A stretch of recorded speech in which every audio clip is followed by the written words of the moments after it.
Stay hungry, stay foolish. It's no coincidence that most of the top 100 most valuable global brands invest heavily in technology to drive innovation in every aspect of their business: product development, operations, marketing, and customer service. In the next decade, a suite of 6 strategic technologies: artificial intelligence, blockchain, the Internet of Things, augmented reality, autonomous machines, and 5G networks will drive unprecedented innovation into products and services, creating entirely new business models along the way. Investment in information technology will be a strategic imperative for every company. Every company will become a technology company, and every company will become a data company. Business operations will be retooled using both process automation and worker augmentation. Today's book is both a call to innovate for survival in a rapidly evolving competitive environment and a moral imperative to use these 6 technologies to serve people, elevate work, and make a lasting positive impact on the world. We welcome author of The Innovation Ultimatum: How 6 Strategic Technologies Will Reshape Every Business in the 2020s, Steve Brown. Welcome to the show. Thanks, Aidan. Great to be here. Steve, good news for our audience before we dive into the book is that I have a copy here strategically placed behind me. This is in case they spot it. This is up for grabs. I've got one here too. Look at that. There are 2 in the world. So I'm going to give one away, but we want people to buy your copy. So I have a copy of Steve's brilliant book up for grabs. Just sign up to the innovationshow.io newsletter and you will be in with a chance to win this copy of this book. And just to say, it covers 6 technologies, but it goes so much deeper than that. And it goes into examples of those technologies, what you can do as an individual worker, but both as an organization to do to embrace these technologies. And I need to tip the cap to you, Steve, because you did a great job in taking what is often takes a book each to describe these, but you did so in such an accessible and friendly way for the user to get it. I've read enough crappy books. I wanted to write a decent one that people would actually pick up and read and enjoy, and it seems to have done that. A lot of business leaders need to know about technology. They don't need to know how to write code or, create chips or whatever it might be. They just need to know how to put it all together and use it to solve real problems for people. And that's what I aimed this book for. I loved the term you mentioned right at the start of the book. You call it the innovator's palette, where you say, in the coming years, we will see the broad development of 6 important technologies. Think of these technologies as the 6 new colors being added to our business innovation palette. Love that. To some extent, our ability to innovate will only be limited by our imagination. And to ensure everyone listening is on the same page, I'd love if you'd give a high-level paragraph on each. So maybe we'll start with AI, and maybe you'll tell us first what the innovator's palette is. Yeah, so the way I've thought about it is the same way that painters use colors and combine them creatively to create a new painting. This is like 6 new colors in an innovator's palette. So you can combine them in creative ways to solve problems for people, to solve business problems. And so what kind of problems would you solve? Well, maybe you want to improve your offering, new products and services and experiences. Maybe you want to create new channels, new markets, reach new customers. Maybe you want to elevate your workforce to help them be more productive, more creative, more intuitive. Streamline your operations if you were working on the bottom line. And then, creating new revenue streams and business models. All of those things, you can work on those business vectors by combining these technologies creatively. So what are those technologies and what are some examples of how you might combine them? Well, first off, AI. So artificial intelligence, think of it as a new type of computing. It's not like classic digital computing where you program it and it does things for you, solves problems. You give it rules in the programs and it operates on those rules. Artificial intelligence is not programmed, it is trained. You give it examples, and when it sees enough examples, the way the neural networks that power artificial intelligence work is they come up with their own rules for solving problems. That's important to understand because what it means is we can use artificial intelligence to solve problems that we don't know how to solve ourselves. So you can use it for applications like machine vision. to give robots and machines the ability to see and recognize objects and sort things on a production line. You can use it to make predictions about the future. Artificial intelligence is really a glorified pattern matching engine. It can find patterns in data that humans can't see. So it's great for predicting the future because it looks for patterns, historical patterns, and uses those to make predictions about what might happen next. So it can be used in a wide variety of business applications to solve problems that we could not solve with traditional computing in the past. So that's number one. Took a lot longer on that one because it's the biggest and juiciest of them all. Well, I'm going to make it longer, Steve, if that's all right, because I pulled a couple of little examples to bring it to life. So as you go through them, I'll pull out some stuff. Sure. We'll run out of time. We always do. So we'll plant another seed for the future, another part two. But on AI, you mentioned there predictive patterns. And I thought it was quite fitting to think about how predictive AI could be used in the pharmaceutical industry, because you talk about this and you give some great examples. I'd love if you'd share some. Yeah, I mean, it has many predictive capabilities. So you can predict what's going to happen with your customers and in markets, and whether an advert that you've tried is going to work with a particular set of customers. You can use it to make predictions about what chemical structures, what chemical compounds might work as drugs to interrupt disease paths inside the human body. You can use it to make predictions about public health. We're all thinking about public health a lot more these days with the pandemic, rife amongst us. So you can use artificial intelligence to look at many different factors, hundreds of different factors, and accurately predict disease outbreaks like dengue fever, which affects a third of the planet. And that allows you to marshal your resources and know where to spray for mosquitoes, because mosquitoes carry dengue fever.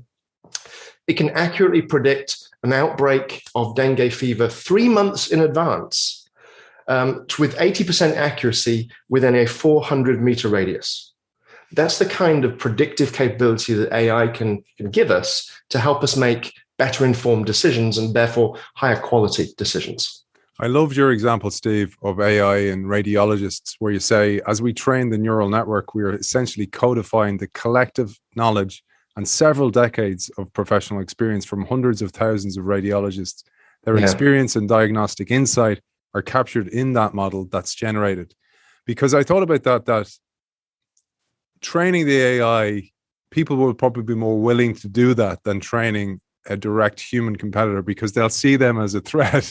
But AI is hoovering up and becoming this hive brain, using all the little nuances and little bits of information from everybody. And that's going to be a way bigger threat. Well, I mean, it's not like a radiologist is sitting down with a computer and saying, well, let me show you how to do it, right? So they've been looking at CT scans, MRIs, X-rays, and marking them for what they see in those images. So they're tagging them, yep, this is a break, this is a cancerous tumor, this is whatever it might be. And so that's tagged on those images. And those images are all in a database somewhere. So all that the AI does is ingest all of those images with the tagging, the meta tagging that says, this shows nothing, it's clean, this shows this disease, this shows a bone break here. And over time it learns, and so it can do that task just as well as a human radiologist, sometimes better than a human radiologist. Now that's happening not because radiologists have sat and explained it to the AI and the AI is a brilliant machine that understands what they're saying. The AI is really dumb. All it can do is look at radiology charts. It can't do anything else. It's the only job it can do. But yeah, that is it's taking all of the collective wisdom of all of those people and benefiting from that. And that's the case with all the training that we give AIs. It's all on ultimately human data and codifying our expertise and our wisdom into an AI that can help us and do things much more effectively. Now, there is a shortage, a global shortage of radiologists right now. And so this helps to augment those capabilities so that we can get all of those charts read quickly and that the clinicians can make quick decisions to help people recover more quickly. And it raises as well something there that I mentioned, which is sometimes we don't see AI as a threat. Sometimes people do. They see technology as a threat, so they don't embrace that technology. But one thing you are a proponent of, and we are with this show as well, is that human and machine working together actually gets better results, even on stuff like cancer diagnostics or any of those charts or radiologists that you mentioned.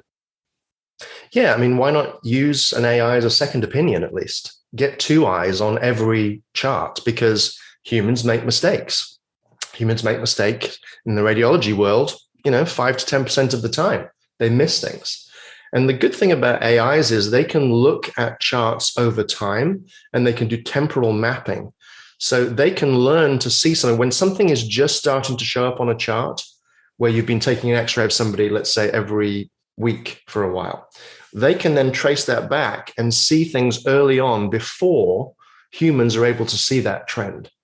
So it's a very good complement to human activity. And we need to get rid of this idea that technology is purely there to replace human beings and reduce costs on the bottom line. You can do that, and we've been doing that for a number of years, but it's far more effective and it has a much better impact for companies' top line growth and for their bottom lines by making people more productive if you pair machines and humans working together and work to elevate your talent and not replace them. And a lot of that work is quite computational by nature, and it's not very enjoyable work. It's certainly not creative work. And I know some of us are good at that from a neurodiversity perspective. Some of us are good at numbers, etc. But it doesn't light up everybody's fire to go and crunch the numbers and the data every day.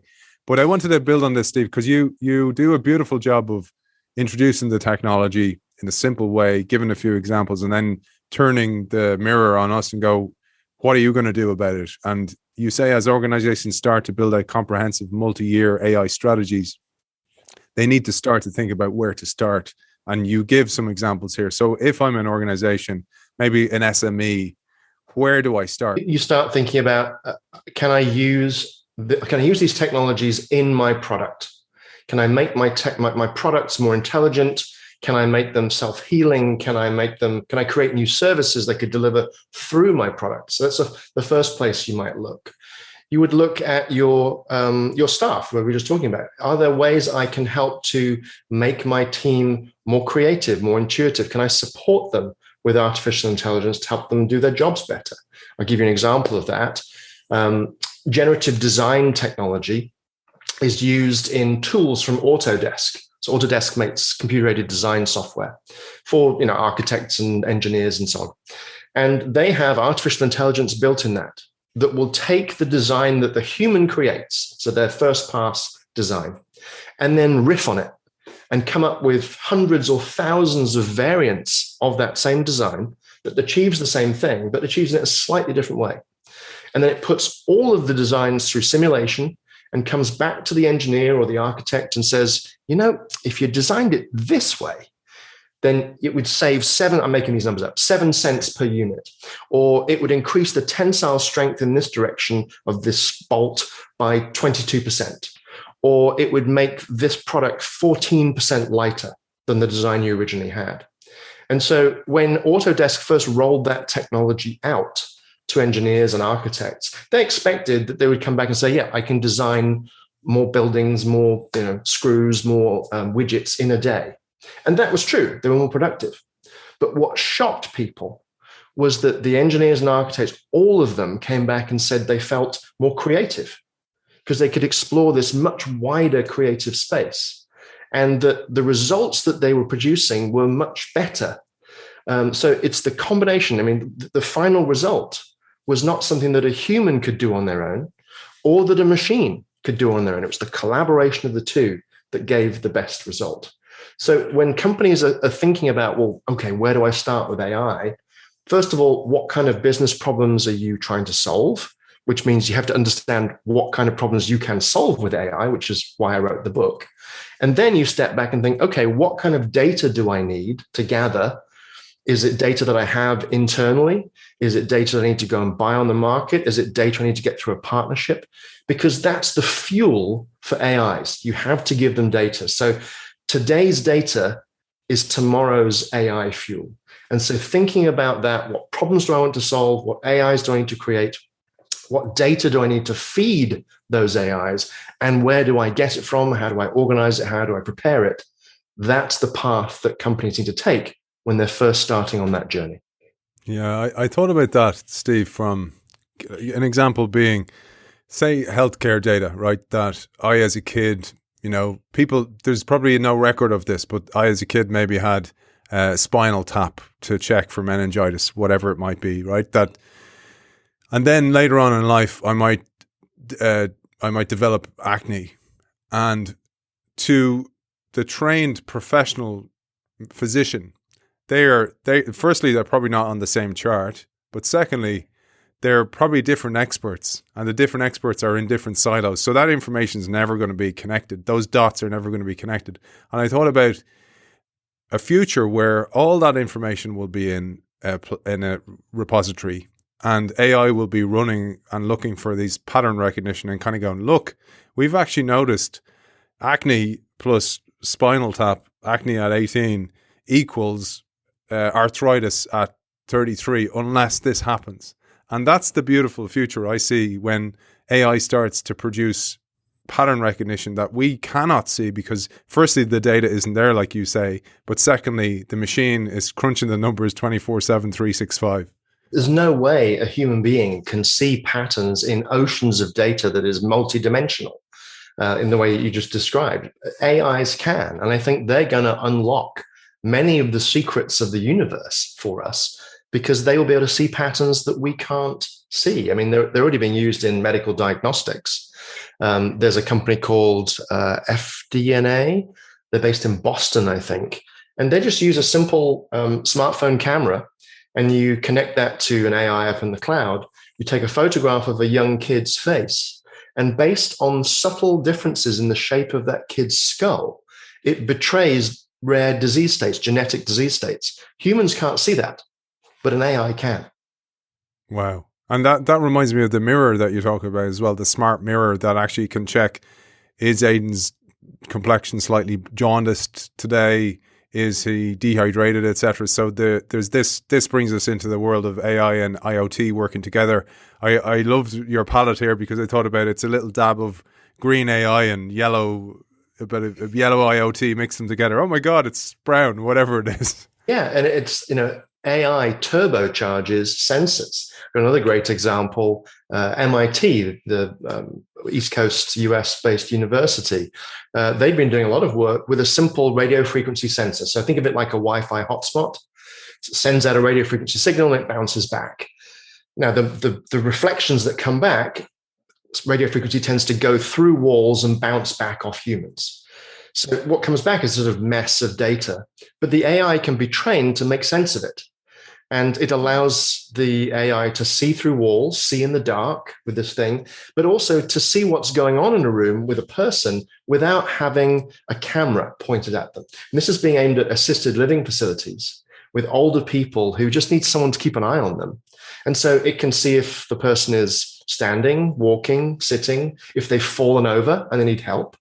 But it's so sensitive in those radio frequency signals, it can pick out someone's heartbeat and their breathing rate. And it can even read your sleep state.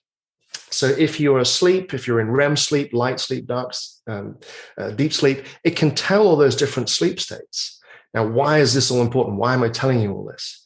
It's because there's a correlation between, if you have repetitive motions around a room and you have interruptions in your sleep, that can, REM sleep specifically, that can be an indication of early onset Alzheimer's. If you have, issues with your deep sleep, that can be an indication of anxiety or depression. And you can spot all of these impending conditions, Parkinson's, COPD, other things, just by using the sensor on a wall. Pretty amazing the kind of capabilities we can get, because AI will lift the veil on the world and see it in a way that humans can never see it. I was talking to Bob Johansson. He's one of the consultants and founders in the Institute of the Future. He was on the show before, and he was talking about how kids, when we look at kids playing computer games, for example, we think of it as a negative thing and go, too much screen time.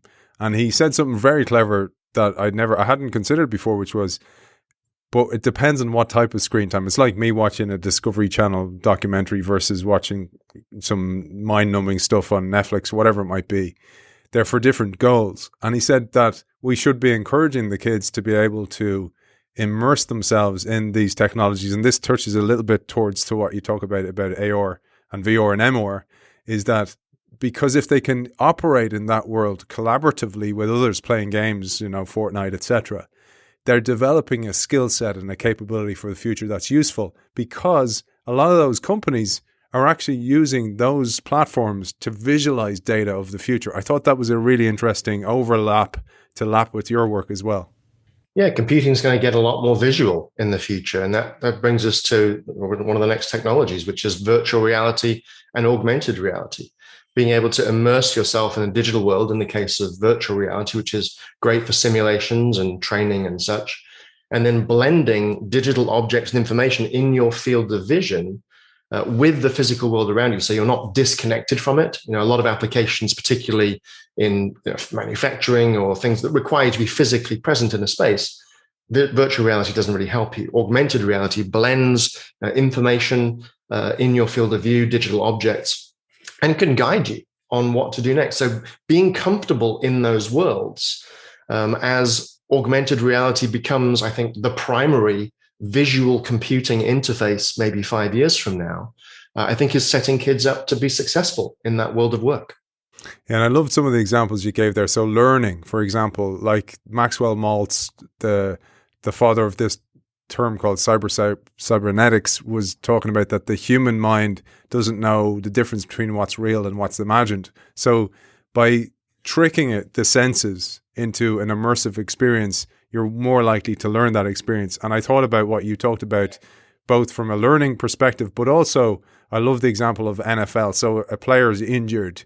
He's no longer training the cognitive sense of the cognitive athlete, and he's missing out on that aspect. Plus, his muscles aren't getting trained. But actually, you can trick the mind a little bit by going through immersive realities of, for example, training sessions or plays that a competitor might make.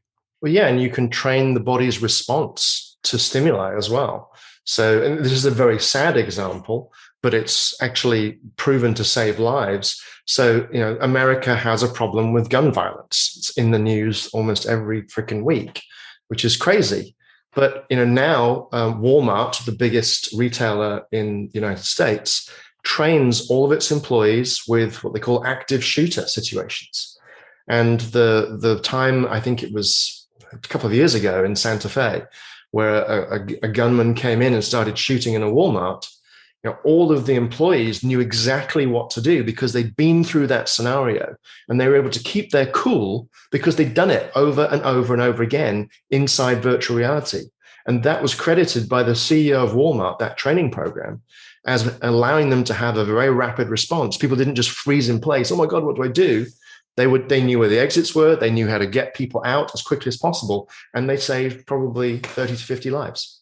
Beautiful. Great example. And before we moved on, I wanted to just come back to IoT for a sec, because there's two brilliant examples you give, and you give so many great examples to bring the technologies to life.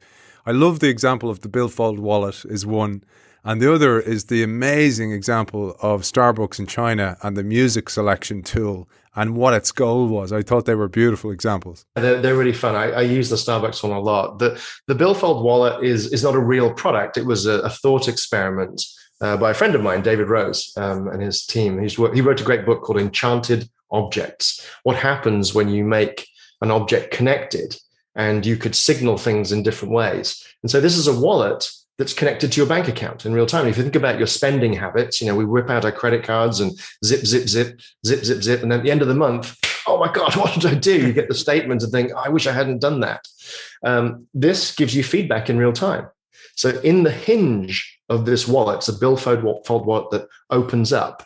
There's a hinge with a variable strength hinge in it. And so as the balance in your bank account goes down, it becomes harder and harder to open your wallet and pull out the credit card. So you actually feel how poor you are, and it gives you instant feedback. You don't have to pull out your phone, go in through your credentials, look at your bank account. Can I afford this pair of shoes? You just feel it. It's a much simpler way, a very human way of communicating information. That was the point that they were trying to make. So that's the fun wallet there. The example from Starbucks in China. In China, Starbucks is not run by Starbucks. It's a franchise operation run by another company. And they use the Wi-Fi hotspot as a sensor. Now you might think, well, how do they do that? Whenever you walk near a Wi-Fi hotspot, even if you don't connect to it, your phone and the Wi-Fi hotspot are saying hello to each other. There's a little handshake, it's called. So the Wi-Fi hotspot sees all of these devices, all these phones in the store. Now, normally one phone equals one person. So it uses that as a proxy, as a way to count in real time how many people are in the store. And it uses that as an input to the music system. So what they do is when the store is kind of quiet, they put on chill out tunes, a bit of Sinatra, and they're trying to convince you, just relax, order another cup of coffee, maybe order a bit of cake this time, spend more money.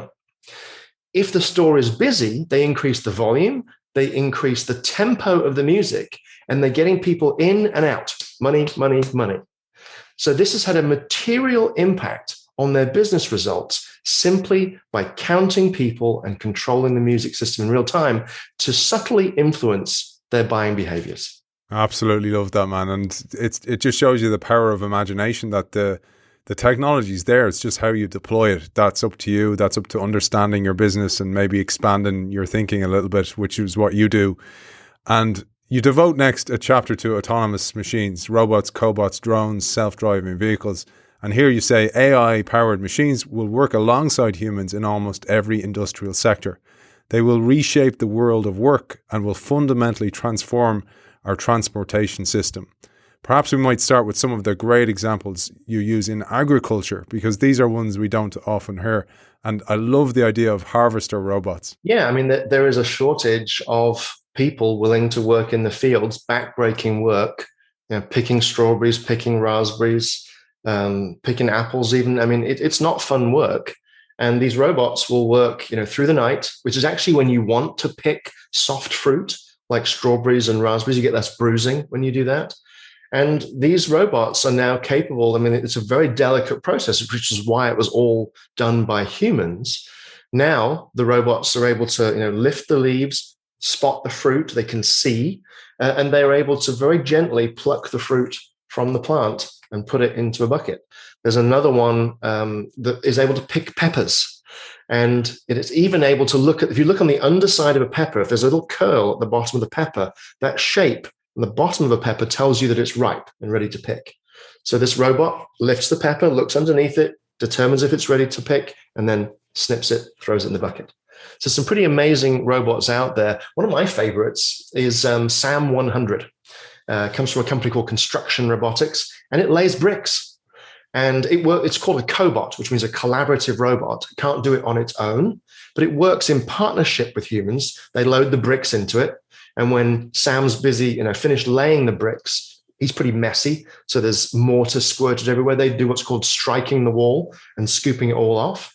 But the team, between the two of them, they're able to lay bricks 6 times faster than a really good human bricklayer. So, the amazing examples of being much more productive by a collaboration of humans and machines working together.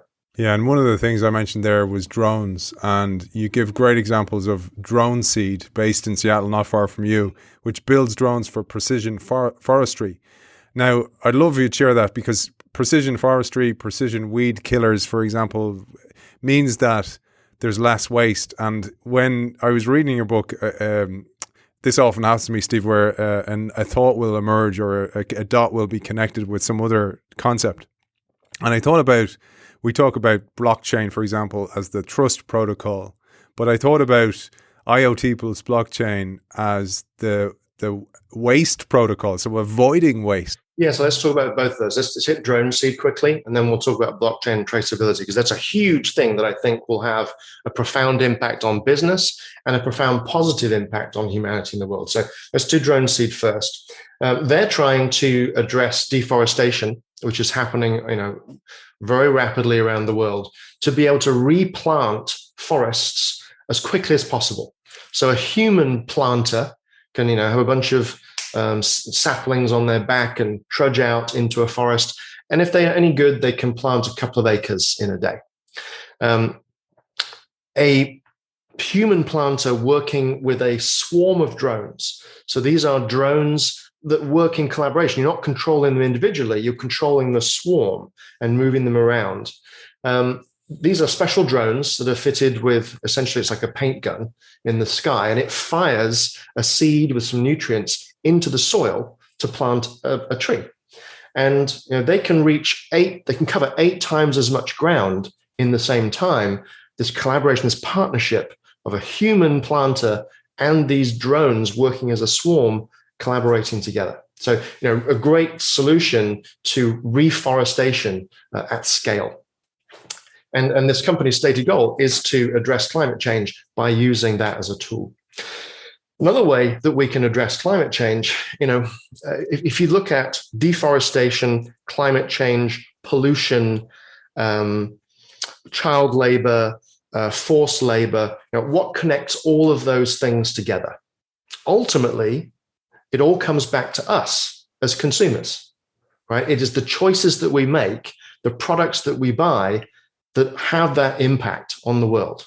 And yet it's not really our fault, because we don't know which products to buy to minimize our impact on the planet and on other people. So having transparency in the supply chain, so that when you pick up a product, you can point your phone at it and find out, okay, I've got 2 t-shirts here. One is £12 and one is £10, or 10 euros, 12 euros.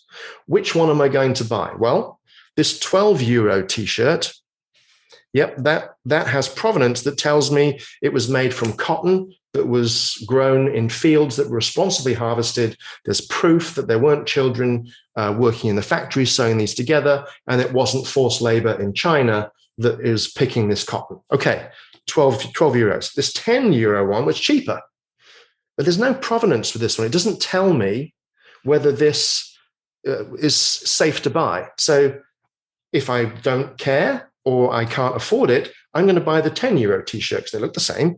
If I can afford it and I care, I'm going to buy the 12 euro t-shirt with the safety and knowledge that tracked all the way back. I know where this t-shirt came from and how it was made. Now, how do you do that? That's where the blockchain technology comes in. Distributed ledgers, which are able to store information immutably and in a distributed fashion. What that means is when information goes into it, you can't edit it. So when you store information in there, it could be from sensors out in fields that monitor how much chemical is used on a field. It could be a way of tracing a pair of leather shoes all the way back to the cow that it came from and where that cow was raised, and to know that it wasn't raised in a field that was Amazon deforestation. Being able to track all of that information is where blockchains, I think, are going to really have an impact on the future of the world and the way that we buy products in the future. What I found really interesting that you go into that not many books do is that there's different generations of blockchain. And in a way, we're limited by the power we can get to them. So first generation blockchains were designed purely for cryptocurrencies and payment, while second and third generation blockchain technology added smart contracts and distributed apps. And that's an interesting growth curve, because many people don't understand that in some ways the power is the limitation. I mean, like any technology, it matures over time. If you think about the very early web browser days when we could, go on Yahoo and try and find something that was interesting to us, compared to now where, you've got video and animation and all sorts of interactive capabilities. The web improved over time. Same has happened with blockchain. So early blockchains sucked a lot of power and got a bad name for themselves. The latest blockchains are not even chains. They're a completely different architecture, and they're designed to be much more scalable and to use a lot less energy in the way that they operate, and to be used as a tool to solve a different set of business problems. Creating digital twins of assets. You've seen probably a lot of stuff in the press about NFTs, non-fungible tokens. Some of that is faddish. Some of it actually can be really useful. and to be able to use them in the supply chain to be able to track and trace all of this product, all the products that we have, I think is going to be a huge impact for us. So the only way you can do that at scale and track every product in the world is if you can get the power that's required right down to do that. Early blockchains used a ridiculous amount of power to be able to do a transaction. Modern blockchains, distributed ledger technologies, use a lot less, and I think are going to scale much, much better. It also links into something that we talk about where you can use blockchain to almost measure my participation in mining, for example, but also if I wanted to contribute my space on the computer to a cloud storage application, that's software as a service, essentially powered by blockchain, I can do that. Because this is, again, something you do a great job of demystifying to make it understandable for our audience. I'd love if you'd share this. There are many applications of blockchains. I mean, we've all heard about Bitcoin and cryptocurrencies, which are interesting, and I think they will change the way that finance happens. But there are many other applications, for example, distributed services, the ability to distribute data, whether it's for storage or to distribute compute tasks. So let's say you have a big supercomputing task that you want to do as a researcher, but you can't afford a supercomputer. Well, there are now virtual supercomputers that use a little bit of the computing time of thousands of people's computers. And it uses blockchain as a way to securely distribute those little bits of data that needs to be worked on, the program that needs to be run, to run those on all of these many thousands of host computers, and then to pay people for their time for giving up a little bit of a corner of their computer for a few hours. And then assembles all the information back so that the researcher gets to have access to a supercomputer at a fraction of the normal price. The same thing works for distributing data. So rather than having a huge cloud storage company like Microsoft or Amazon or Google, you can use some of these distributed services where, again, you're just renting a little bit of space on thousands of people's hard drives. And blockchain is used as a way to securely distribute and store that information so that your data is just as secure as if it was on an Amazon server somewhere. And blockchain you talk about is way more than just distributed service tech services. One of the industries you mentioned is energy. And I wanted to focus on this because many of our listeners work in energy companies. And you share how blockchain-based platforms exist to trade energy between a variety of different entities, but also that by understanding the data, now connecting the palette colors here, I'm mixing them up a little bit. If you think about the data that feeds now the AI plus blockchain means that I can read when I have lulls in my service, so therefore I can offer a more competitive price. I might then know somebody works in a hospital or works the night shift, so I can offer them cheaper prices based on their usage as a result of that. Those things become really interesting. In the energy sector, you're looking at the combination of pretty much all of the technologies I write about in my book. You have gigantic robots the size of skyscrapers that are used to store energy at the grid level by lifting concrete blocks and storing it as kinetic energy and then dropping them and regenerating energy back into the grid. Pretty amazing. You have blockchain, which is being used to trade energy as more and more energy consumers become prosumers, both producers and consumers of energy. They want to know, well, when's the right time of day when I should be taking the energy from my solar panels and storing it in a battery in the garage versus when I should be selling it back to the grid, or when should I be buying energy from the grid and storing it into my battery so I can use it later tonight. So there's AI that's going to predict what's the best time to do the various things, to act on the pricing as it changes in real time. And then sensors being used to determine what's happening in the network. So you combine all of that together, artificial intelligence, blockchain, sensors, autonomous machines, suddenly you have a completely different intelligent grid, which is able to connect prosumers and even enable them to trade with each other.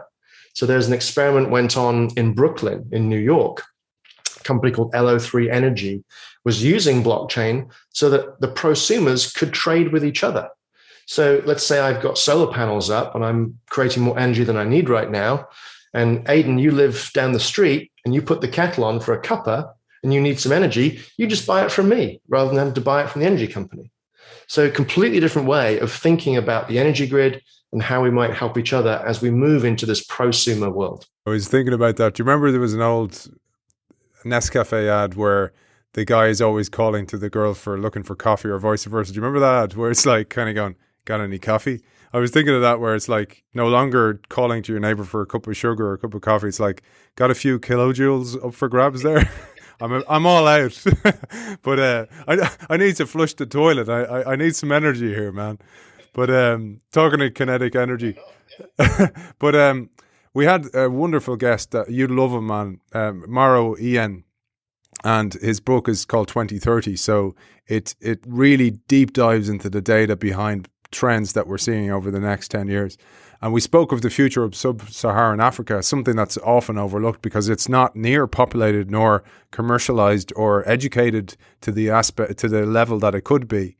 So I'd love to build on that by mentioning a great product and service. You talk about Walla, the zero fee money and payment app aimed specifically at the African market, because this will spark a lot of our listeners work in fintech organizations or payment platforms, and they'll love to hear your insights on this.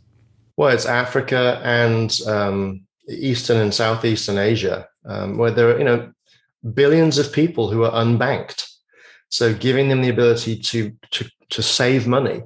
If you earn money and you have no safe place to store it because it might get stolen, what do? You spend it all.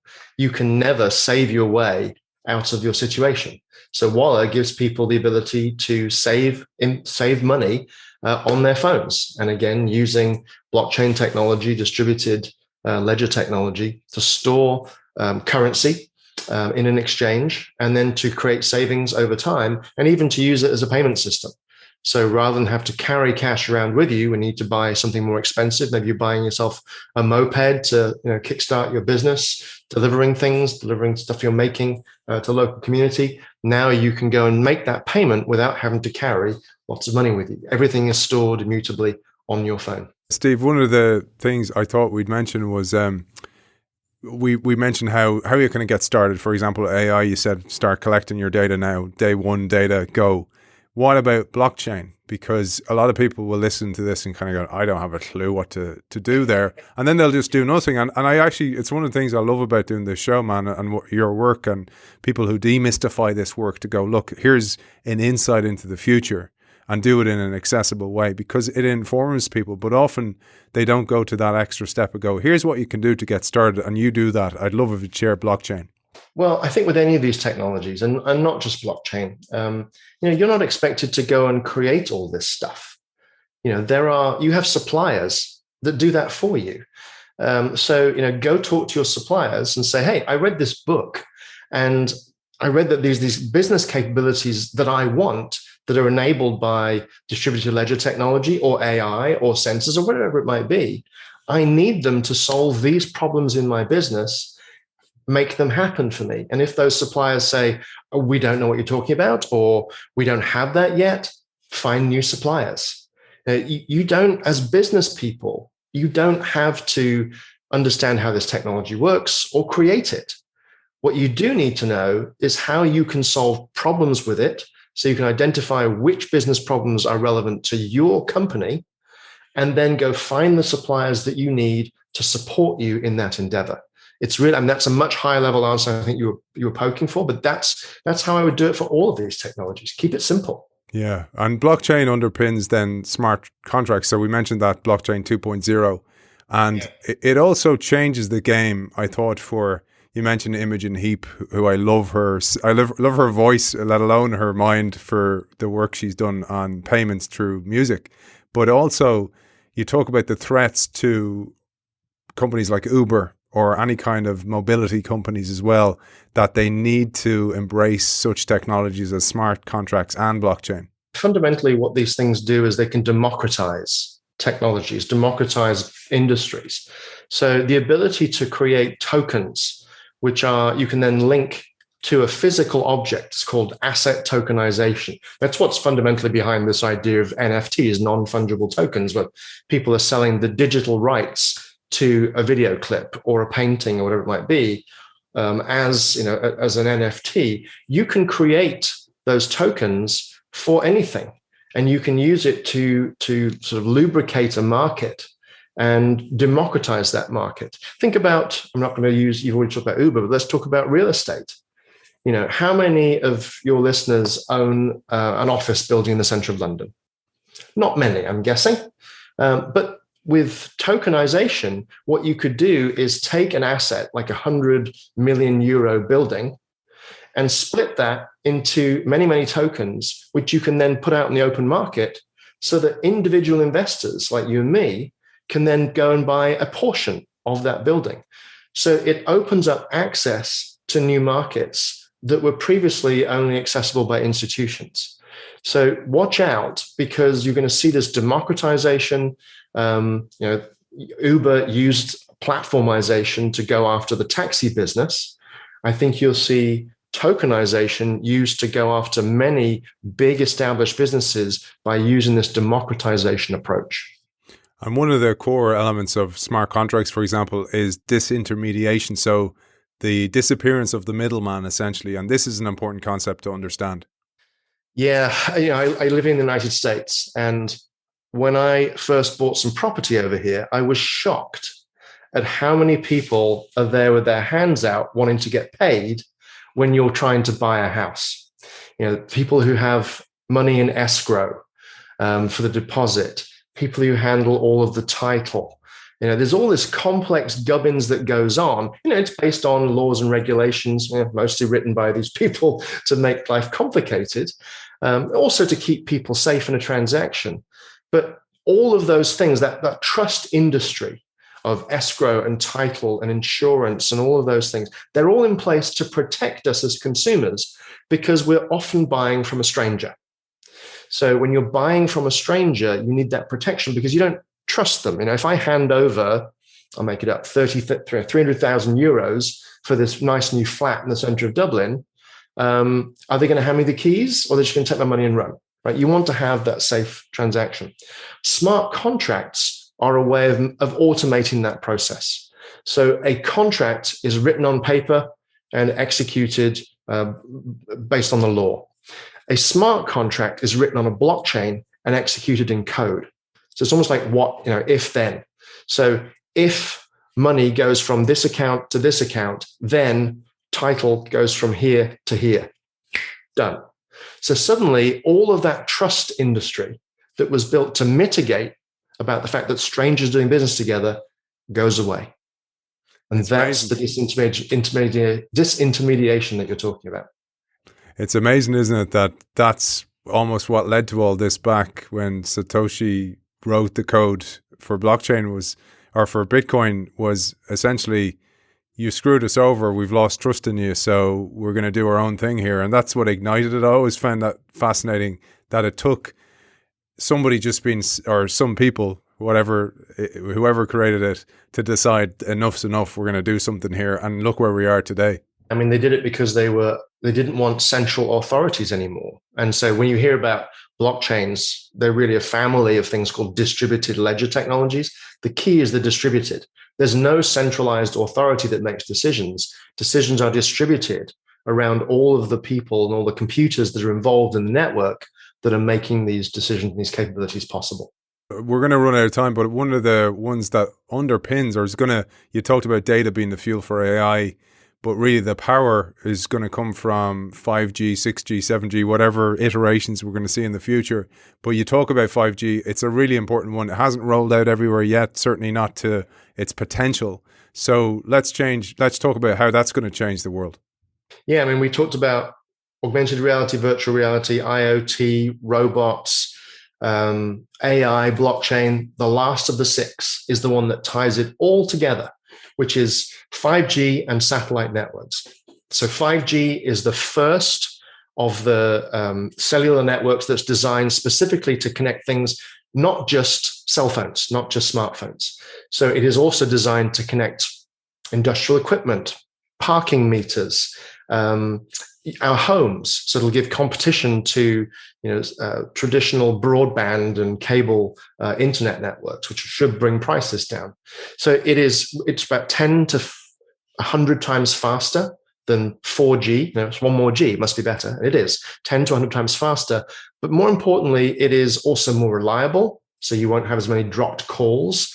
That's important if you're a 5G connected autonomous vehicle. You don't want to drop a connection. Plus, it's just much more able to scale. So we'll be able to connect everything to the 5G network without overloading it. And it'll scale much better. If you've ever been to a big city and thought, I'm in a big city and I've got a horrible connection on my phone, that's because there's so many people connected. 5G is far more scalable. But 5G doesn't reach everywhere. It's going to be mostly rolled out in big cities. So how do you connect the rest of the planet? And that's where satellite networks come in. Low Earth orbit satellites. So these are not like the satellites of the past that were in geostationary orbit. These are very close to the Earth, which means sending a signal up to them and back down again is very quick. So this will complement 5G, give you great connectivity anywhere on the Earth. So by the end of this decade, we'll be able to connect everything and everyone everywhere, which could mean 4 billion people potentially being connected to the internet this decade. What are we going to do? What services will they need? What capabilities will they bring? What insights will they bring that you could use in your business? Beautiful, Steve. And I was going to leave it there. You articulated that beautifully. But one thing I think is really important to say is, as Elon Musk said before, that he's not really one for regulation because it slows down innovation. But in AI and a lot of these new technologies, it's one of the places we need to be slow down and make sure that we're making the right moves. It's happening regardless, but you do infuse ethics and the importance and the imperative of making the right decisions into the book. Yeah, I write about it a lot in the book because, as I mentioned earlier, AI is trained on examples, and typically they are human examples. And AIs aren't bad; they're not good or they're not bad. They just are. But they learn from human examples, and so we have to make sure that the examples we give them are examples that we would want them to learn from. We treat them like our children, right? We want our children to learn from us and to learn the good things from us, and not, when we swear and they hear us and then they repeat it, you don't want that thing to happen with an AI.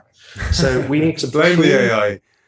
You got to clean the data and make sure before you train it to make sure that the AI is learning from the best of us. We need to have aspirations for our AIs the same way we do for our children, which is we hope that they become better than us. Beautiful, Steve. And where can people find out more about you? You do lots of keynotes. You live this stuff. You consume a huge amount of data in order to demystify it. You did a great job with this book. Where can people find out more? Yeah, so you can obviously get my book. It's called The Innovation Ultimatum. It's available in all online bookstores. You can find me at my website, Bald Futurist, BALD, baldfuturist.com. You can find me on YouTube at YouTube/The Bald Futurist. And you can find me on LinkedIn and Twitter, just Bald Futurist. You've pretty much figured it out by now. Brilliant, Steve. And just a reminder, I have a copy up for grabs here, the Innovation Ultimatum up for grabs. Just sign up to the innovationshow.io newsletter. Author of The Innovation Ultimatum, How 6 Strategic Technologies Will Reshape Every Business in the 2020s. Steve Brown, the Bald Futurist, thank you for joining us. Aidan, my pleasure. Thanks for having me. Nice one, man. All good? Good. That was fun.